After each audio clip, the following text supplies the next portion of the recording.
छोटे घर को सलीके से समेटें और आपके साथ में घर में ही किस तरीके से हम एक अलमारी सजा सकते हैं तरीका आपके साथ शेयर करूंगी। इसके अलावा पुराने तकिया कवर जो है उनको आपने कभी भी नहीं फेंकना, ये बहुत ही ज़्यादा यूज़फुल होते हैं।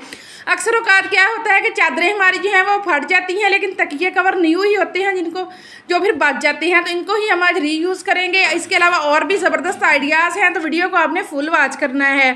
तो सबसे पहली टिप जो मेरी है वो ये है कि ज्वेलरी अक्सर हम जब यूज़ करते हैं तो कुछ लोगों को इससे इतनी ज़्यादा इरिटेशन होती है कि जब भी वो कानों में पहनते हैं तो कान दर्द करने लग जाते हैं, जिसकी वजह से वो इनको पहनना ही छोड़ देते हैं। तो आज एक छोटी सी टिप दे रही हूँ ये है कि आपने करना क्या है कि आपने लहसुन ले लेना है। इसकी अगर मोटी है तो एक कली ले लें, अगर नहीं तो फिर इसी तरीके से आप लेकर जब आपने इनको ज्वेलरी को पहनना हो तो इसे 10 मिनट पहले आपने इसको इसके अंदर लगा कर रख देना है। इससे क्या होगा कि जब आप इसको जब अपनी ज्वेलरी को पहनेंगे तो आपके कानों में बिल्कुल दर्द भी नहीं होगा, ना ही इनमें से खून वगैरह निकलेगा, क्योंकि जब इस तरह के मसले बनते हैं तो फिर ज्वेलरी पहनने का दिल ही नहीं करता। तो इस तरीके से आपने पहनने से 10 मिनट पहले लहसुन में इस तरीके से लगा कर रख देना है। उसके बाद जब आप पहनेंगे तो बिल्कुल भी आपके कानों में दर्द नहीं होगा, बल्कि आप जिस भी फंक्शन पर पहनेंगे इंजॉय करेंगे। तो नेक्स्ट टिप मेरी ये है कि आपने करना क्या है कि लहसुन की आपने 5 से 6 कलियां लेनी है और इनको आपने अच्छे तरीके से छील लेना है। ये भी ज़बरदस्त और 100% वर्किंग जो है टिप है जो मैं आपको देने जा रही हूँ। तो ये देखो इस तरीके से आपने लहसुन को छील लेना है। लहसुन और काइंडली रिक्वेस्ट है कि अगर वीडियो पर न्यू है, वीडियो पसंद है तो लाइक करें और चैनल को भी लाजमी सब्सक्राइब किया करें। इस तरीके से आपने 3 से 4 कलियाँ जो है उनको छील लेना है और अच्छे तरीके से आपने इसको चॉप कर लेना है। आपकी मर्जी है, आप चाहें तो इसको डंडे की मदद से भी बारीक कर सकते हैं। तो इस तरीके से कांटे की मदद से मैं इसको बहुत ही ज़्यादा बारीक कर लूँगी।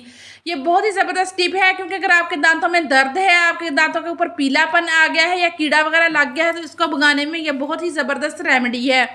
तो आपने इस तरीके से बहुत अच्छे तरीके से इसको बारीक कर लेना है, जितना बारीक करना है ताकि जब हम इसको टूथब्रश पर लगाकर यूज़ करें तो वो ये उसके साथ लग जाए। तो ये देखे जी। तो अब हम इसके अंदर जो अगली चीज़ ऐड करेंगे वो भी मैं आपको बताती हूँ। इस तरीके से आपने इसको इतना बारीक कर लेना है, और वैसे भी अगर आपने खाना बनाने के लिए भी लहसुन चॉप करना हो तो आप इस तरीके से कर सकते हैं। तो थोड़ा सा अब हम इसमें ऐड करेंगे मीठा सोडा। मीठा सोडा हम डालेंगे तो आपने टेंशन बिल्कुल नहीं लेनी कि लहसुन की स्मेल आपके मुंह से आएगी, बिल्कुल भी नहीं आएगी। हमने इसके अंदर मीठा सोडा ऐड कर दिया है, जिसकी वजह से इसकी स्मेल बिल्कुल ख़त्म हो जाएगी। तो नेक्स्ट आप जो भी टूथपेस्ट यूज़ करते हैं उस टूथपेस्ट को थोड़ा सा आपने इसके अंदर ऐड कर देना है और अच्छे तरीके से आपने इसको मिक्स कर लेना है। तो ये जिन लोगों के दांतों के ऊपर पीलापन जम जाता है या जब आप वो बात वगैरह करते हैं तो उनके मुंह से एक बैड सी स्मेल आती है, तो वो भी आपके मुंह से नहीं आएगी, क्योंकि एक स्मेल आती हो तो खुद तो बंदा परेशान होता है, साथ जो बैठा हुआ बात का आपके साथ कर रहा हो तो वो बहुत ही ज़्यादा परेशान होता है और इस तरीके से अच्छा भी नहीं लगता। तो ये इन तमाम चीज़ों को आपने अच्छे तरीके से मिक्स कर लेना है और टूथब्रश के ऊपर आपने लगाकर इसके साथ आपने इसको ब्रश को करना है। आप चाहें तो इस रेमेडी को आप बनाकर 2 दिन के लिए भी यूज़ कर सकते हैं। इस तरीके से जब आप इसको ब्रश के ऊपर लगाकर इस्तेमाल करेंगे तो आपके दांतों के ऊपर जितना भी पीलापन होगा वो सारा ख़त्म हो जाएगा। ब्रश भी आप वो यूज़ यानी कि सॉफ्ट वाला यूज़ किया करें, हार्ड ब्रश आप बिल्कुल भी ना लिया करें। ब्रश लेते हुए आप ये ख्याल लाजमी से रखा करें। तो अगर आप इस टिप को इस्तेमाल करेंगे तो इंशाल्लाह आपके दांतों के तमाम मसाइल हल हो जाएंगे। तो नेक्स्ट टिप मेरी जो है वो इस तरीके से वायलेट हो गया बैग, स्कूल बैग हो गए या कोई भी बैग जिनकी जिप जो है ना वो बहुत ही ज़्यादा हार्ड हो जाती है, जब वो थोड़े से पुराने हो जाते हैं तो क्योंकि जब खोलते हैं तो खुलती नहीं और जब बंद करने लगते हैं तो तब भी ये बहुत ही ज़्यादा तंग करती है। तो करना आपने क्या है कि आपने वैसलीन ले लेनी है और हल्की सी उंगली के ऊपर लगाकर इस सारी जिप के ऊपर आपने आहिस्ता आहिस्ता से इसको लगा देना है। ये काम आपकी मर्जी है, आप नारियल का तेल भी इस्तेमाल कर सकते हैं या फिर साबुन भी कोई सा भी लेकर उसको भी आप जब इसके ऊपर लगाएंगे तो ये बहुत अच्छे तरीके से सॉफ्ट तरीके से बंद भी होगी और खुलेगी भी। ये देखें इस तरीके से बहुत ही ज़बरदस्त और अमेजिंग टिप है। वैसलीन क्योंकि हमारे पास मौजूद ही होती है और झंझट भी नहीं इसका लगता, तो मैंने फिर इसीलिए आपको इसको यूज़ करने का तरीका बताया है। अगर बच्चों के स्कूल बैग की जिप भी हार्ड हो जाए तो आप इस तरीके से इसको ठीक कर सकते हैं। तो नेक्स्ट मेरी टिप जो है वो इस तरीके से दवाइयों को लेकर है। बच्चों वाले घरों में या फिर खुद ही इंसान का जब गीला हाथ लग जाता है तो इसका यानी कि जो इसके ऊपर एक्सपायरी डेट है वो उतर जाती है, और जब हम एक दफ़ा यूज़ करने के बाद थोड़ी देरों के बाद जब ज़रूरत पड़े तो फिर हम शशोपंज में होते हैं कि पता नहीं इसकी डेट है या ये फिर एक्सपायर हो चुकी है। तो करना आपने क्या है कि आपने टेप ले लेनी है इस तरीके से और जहाँ पर एक्सपायर डेट लिखी हुई हो आपने उसके ऊपर लगा देनी है जब आप न्यू मेडिसिन को लेकर आएँ। तो इस तरीके से जब लगी हुई होगी तो जितना मर्जी गीला हाथ लगे, अगर आपकी बोतल पानी में भी गिर जाए तो तब भी इसके ऊपर से एक्सपायर डेट जो है वो नहीं उतरेगी, क्योंकि टेप की मदद से हमने इसको अच्छे तरीके से सेव कर लिया है। क्योंकि जब ये इस तरीके से सेव होगी तो हम इसको दोबारा भी यूज़ कर सकते हैं। तो अगर एक्सपायर डेट ख़त्म ऊपर नहीं होगी तो फिर हम आप लोग भी कभी भी इसको यूज़ ना किया करें।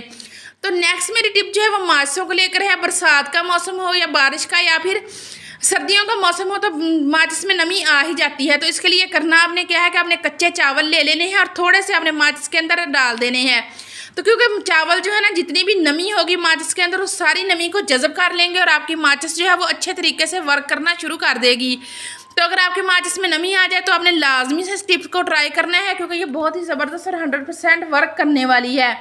तो इस तरीके से चंद चावल इसके अंदर ऐड कर दें तो आपकी माचिस की नमी ख़त्म हो जाएगी।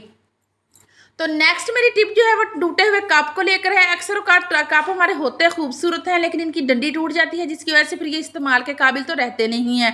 तो आपने करना क्या है कि इसको चूल्हे के पास रख लें। जब भी आप माचिस वगैरह यूज़ करें तो इसके अंदर आप इसकी तीलियाँ डाल दें। तो इससे क्या होगा कि ये मैस भी क्रिएट नहीं होगा और ये कप पड़ा हुआ बुरा भी नहीं लगेगा। इसके अलावा अगर आपके घर में कोई सिगरेट वगैरह पीता है तो उसके पास भी अगर आप एस्ट्रे के तौर पर रख देंगे तो तब भी राख वगैरह जो है वो नीचे नहीं गिरेगी और ये देखकर पड़ा हुआ भी बैड नहीं लगता। तो इस तरीके से आप चूल्हे के पास रख लें। जब भी माचिस यूज़ करें तो तीली जो है वो इसके अंदर डाल दें, नीचे बिल्कुल भी ना फेंकें, क्योंकि नीचे फेंकी हुई फिर अगर बच्चे छोटे हों तो वो भी मुँह में डाल लेते हैं। तो नेक्स्ट टिप मेरी चाबी को लेकर है। अक्सर औकात जब हम घर से बाहर जाते हैं तो वापसी पर हमें काफ़ी देर जो है वो चाबी को ढूंढने में लग जाती है, क्योंकि वॉलेट के अंदर ही ये कहीं गुम हो जाती है। तो मेरे साथ तो अक्सर यही मसला बनता है। अगर आप भी ऑफिस गोइंग है या आपको कहीं जाना पड़े तो आपने इस तरीके से एक सेफ्टी पिन ले लेनी है और इसको आपने यानी कि चाबी के ऊपर लगा लेना है और वॉलेट की एक साइड के ऊपर आपने सेफ्टी पिन को लगाकर इसको बंद कर लेना है, क्योंकि इस तरीके से कभी भी अगर आपका बैग या पर्स बड़ा भी होगा तो चाबी बिल्कुल भी नहीं गुम होगी, ये साथ लटकी रहेगी और जब आप वापस आएंगे तो आप आसानी के साथ इसको उतार कर यूज़ कर सकते हैं और आपको घंटों बाहर खड़े भी नहीं होना पड़ेगा और आपकी चाबी गुम भी नहीं होगी। देखिए जी, इस तरीके से आपने सेफ्टी पिन के साथ इसको अटैच कर लेना है और जब आप वापस आए तो आराम से अपनी चाबी को उतारें और इसको यूज़ करें। और सेफ्टी पिन जो है इसको वॉलेट के अंदर ही लगा रहने दिया करें, क्योंकि जब बार बार सेफ्टी पिन भी जब गुम हो जाती है तो फिर मिलती ही नहीं है। अगर वॉलेट के अंदर ही लगी हुई होगी तो जब भी आपने यूज़ करनी होगी तो आप आसानी के साथ इसको यूज़ कर सकेंगे। तो ये देखें जी, तो नेक्स्ट मैं आपको टिप बताती हूँ कि नेक्स्ट आपने क्या करना है कि जब भी हम बाजार जाते हैं अक्सर हम देखने में आता है कि औरतों के जो है ना ईद का मौसम हो या फिर शादी ब्याह का सीज़न हो तो पर्स जो है ना वो चोर या कोई भी इस तरीके से खोल के तो उनके पैसे जो है ना गुम कर हो जाते हैं या कोई निकाल लेता है। तो आपने जिप बंद करके इसके इस वाली साइड पे आपने सेफ्टी पिन को लगा लेना है। इससे क्या होगा कि एक अटकन सी बन जाएगी। जब भी कोई आपके वॉलेट या पर्स को खोलने की कोशिश करेगा तो खोल भी नहीं सकेगा और आपके पैसे भी सेफ रहेंगे और आप परेशानी से भी बच जाएंगे। तो नेक्स्ट टिप मेरी इस तरीके से कैल्शियम की टिकिया है, ऐसा तो हम यूज़ कर लेते हैं लेकिन बोतल को हम फेंक देते हैं। आज के बाद आपने बिल्कुल भी बोतल को नहीं फेंकना, क्योंकि बरसात के मौसम में ये तरीका आपने लाजमी करना है कि आपने माचिस जो है ना इसका ऊपर वाला हिस्सा इसके इस वाली साइड पे चढ़ा देना है, क्योंकि ये वाली चीज़ इसकी बारीक होती है और इसके ऊपर माचिस का ये जो गत्ता सा होता है ये ऊपर इसके लग भी जाता है। ये बहुत ज़बरदस्त टिप है। इससे आपकी माचिसों जो ज़ाया होती हैं वो बिल्कुल भी ज़ाया नहीं होंगी, बल्कि आपकी यानी कि पैसों की भी बचत होगी और आपकी चीज़ें भी ख़राब नहीं होंगी। इसकी तीलियाँ जो है इनको आप इस बोतल के अंदर डाल लें और ये देखिए आप इसको इस तरीके से रख भी लेंगे। इससे क्या होगा कि इसके अंदर नमी भी नहीं जाएगी और जब भी आप यूज़ करेंगे तो आप आसानी के साथ इसको यूज़ कर सकेंगे। तो ये देखिए अभी मैं आपको इसके साथ आग भी जलाकर दिखाती हूँ कि कितना ज़बरदस्त ये तरीका है। ये देखिए जी, तो इस तरीके से आप अपनी माचिसों को सेव कर सकते हैं। इससे इनमें नमी बिल्कुल भी नहीं जाएगी, बल्कि जब ये ख़त्म हो जाए तो दोबारा से आप इसके अंदर दूसरी माचिस की तीलियाँ निकाल कर डाल लें। पड़ी हुई भी बुरी नहीं लगेगी और इस तरीके से आपकी माचिस ख़राब भी नहीं होगी। तो इनमें से कोई भी टिप पसंद आ रही हो, कोई भी मेरी बात अच्छी लग रही हो तो आपने वीडियो को लाइक लाजमी करना है और चैनल को भी लाजमी से सब्सक्राइब किया करें। तो ये वाली मेरी टिप जो है ना बेड शीट्स को लेकर है। अक्सर औकात क्या होता है कि बेड शीट हमें मिल जाती है और तकिए हमारे कहीं और होते हैं और वो हमें मिलते ही नहीं है। तो इसका आसान हल ये है कि इसकी तह बनाएं। इसकी तह के अंदर एक तकिया जो है उसको आपने इसकी तह के अंदर रख देना है, दूसरे तकिए के अंदर हमने इस पूरी बेडशीट को इसके अंदर डाल देना है, यानी कि तकिए के अंदर। तो अभी मैं आपको डाल के दिखाती हूँ। इतना ज़बरदस्त ये तरीका है। इस तरीके से अगर आपके घर में तकिए कम पड़ जाएँ या मेहमान वगैरह आए हुए हैं तो आप इसको तकिए के तौर पर भी यूज़ कर सकते हैं। और आपको पता होगा कि इसी के अंदर ही इसकी बेडशीट है, तो आप बहुत आसानी के साथ जब आपको ज़रूरत पड़ेगी तो आप इसको उठाकर यूज़ भी कर सकेंगे और आपके तकिए गुम भी नहीं होंगे।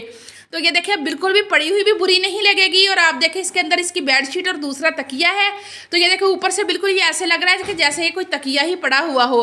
तो ये देखिए जी है ना, ये भी ज़बरदस्त और मज़े की टिप। आप अपनी बेडशीट्स को इसी तरीके से रखा करें, जिससे आपके तकिए भी सेफ रहेंगे और आपकी चीज़ पड़ी हुई भी बुरी नहीं लगेगी। क्योंकि जुगाड़ वो लगाया करेंगे जो कि पड़ा हुआ भी अच्छा हो। अब ये देखिए ये मेरे पास चादरें इसकी इनकी गुम हो गई हैं और तकिए सारे पड़े हुए हैं और आप देख सकते हैं कि बिल्कुल अच्छी हालत में है। क्योंकि अगर हालत ख़राब हो तो फिर आपको यूज़ करने की बिल्कुल भी ज़रूरत नहीं है, क्योंकि चीज़ वो इस्तेमाल करें कि जो पड़ी हुई भी अच्छी लगे। तो ये देखिए इस तरीके से जितने आप आउट सीज़न के कपड़े हैं या सीज़न के कपड़े हैं, आपका घर छोटा है, अलमारी नहीं है, तो आप आसानी के साथ अपने कपड़ों को सलीके के साथ संभाल सकती हैं। इस तरीके से तह बनाते जाएँ और तकिया कवर के अंदर इस तरीके से सलीके के साथ रखते जाएं, तो जो कि रखे हुए भी बुरे ना लगें और आपकी चीज़ें भी सेफ हो जाएं। क्योंकि कपड़े भी अगर इधर उधर फैले हुए हो तो वो बहुत ही ज़्यादा बुरे लगते हैं और एक मैस सा क्रिएट हो जाता है। तो ये देखिए इस तरीके से मैं तमाम कपड़े इसके अंदर ऐड करके आपको अभी दिखाती हूँ। ये देखिए अब आपको बिल्कुल भी नहीं लग रहा होगा कि इसके अंदर मैंने कपड़े डाले हुए हैं, बिल्कुल तकिया ही लग रहा है। तो जितने भी आपके तकिया कवर जो है ना वो चादरें ख़राब हो गई हों या बेडशीट्स, तो तकिया कवर बिल्कुल ना फेंका करें, उनको इस तरीके से यूज़ किया करें। तो ये देखिए इस तरीके से अगर थोड़ी सी भी स्पेस होगी इसके ऊपर रख के आप जितने मर्जी कपड़े तकिया कवर्स में ऐड करके इसकी एक तह से बना सकते हैं और जितने मर्जी ऊपर तक इसके ऊपर रखते जाएं। तो ये देखिए नेक्स्ट मैं आपको एक और आइडिया बताती हूँ। अगर आपके पास रखने के लिए भी जगह नहीं है या फिर छोटे छोटे बच्चे हैं उनको पहनने के कपड़े आप इस तरीके से रख सकती हैं। जो बिल्कुल ही ओल्ड तकिया हो उसके आपने इस जगह पर एक छोटा सा होल कर लेना है, ये देखिए कैंची की मदद से। तो अभी मैं आपको बनाकर दिखाती हूँ कि किस तरीके से हम एक ऐसा हैक बनाएंगे जिसको हम लटका भी सकेंगे। तो ये देखिए इस जगह पर हमने इसका सुराख बना देना है। तो वीडियो ज़रा सी भी अच्छी लग रही हो तो आपने वीडियो को लाइक लाजमी करना है, क्योंकि आप लाइक करना फिर भूल जाते हैं। तो ये देखिए इसके अंदर से हम एक हैंगर को गुजारेंगे, क्योंकि अगर आपको सिलाई कढ़ाई नहीं भी आती तो तब भी आप अपने घर को सलीके से समेट सकती हैं। तो ये देखिए इस तरीके से इसके अंदर से हमने हैंगर को गुजार दिया है और अब हम इसको किसी कील के ऊपर लटका देंगे। और इसके ऊपर जितने भी आपके छोटे छोटे अगर बच्चे हैं तो उनके पहनने वाले कपड़े आप आराम से इसके अंदर डालकर इसको इस तरीके से लटका सकते हैं। तो मैं फिर कह रही हूँ कि जो बहुत ज़्यादा मैसी तकिया हो उसको आपने बिल्कुल यूज़ नहीं करना, लेकिन जो अच्छी हालत में हो उन तकियों का आप बिल्कुल ज़ाया ना किया करें, बल्कि इस तरीके से आप अपनी चीज़ों को संभाला करें। तो ये देखें जी, तो मुझे उम्मीद है कि आज की मेरी वीडियो आपके लिए काफ़ी ज़्यादा इन्फॉर्मेटिव हुई होगी। कोई भी वीडियो कोई भी टिप पसंद आई है तो वीडियो को लाइक लाजमी करें और इसके बाद मुझे दें इजाज़त। कल फिर मिलूंगी। अल्लाह हाफिज़, बाय बाय।